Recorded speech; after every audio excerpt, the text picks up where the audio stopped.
ये railway station Anand Vihar का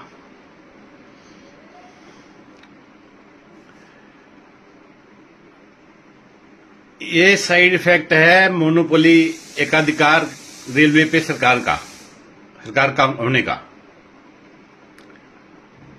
जैसे टेलीफोन सेक्टर से मोनोपोली एकाधिकार सरकार का हटा, हर गरीब के हाथ में मोबाइल फोन आ गए।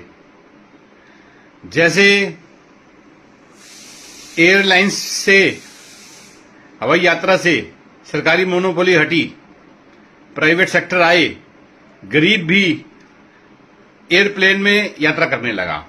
वैसे ही अगर रेलवे पे सरकारी एकाधिकार हट जाए, सरकारी मोनोपोली हट जाए, तो भारत का गरीब वंदे भारत में चलेगा, फर्स्ट एसी में चलेगा। प्राइवेट सेक्टर में मतलब निजीकरण नहीं कह रहा मैं सिर्फ एकाधिकार हटाने के लिए कह रहा हूं कि इसमें प्राइवेट सेक्टर भी आए। 10-20 कंपनियां, 20 कंपनियां, एक कंपनी नहीं 20 कंपनियां, अलग अलग लाइन, किसी का मेट्रो स्टेशन, किसी के रेलवे स्टेशन, किसी की रेल, किसी की पटरी, अलग अलग लाइनें, अलग अलग कंपनियों की, सरकार की भी चलती रहे। तो वंदे भारत का रेट आधा हो जाएगा।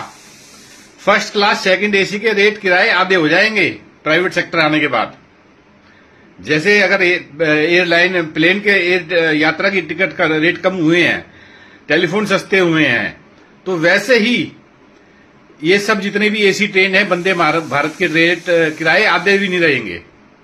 भारत का आम आदमी, गरीब आदमी वंदे भारत में चलेगा, फर्स्ट एसी में चलेगा, सेकंड एसी में चलेगा, कोई भी नॉन एसी में नहीं जाएगा।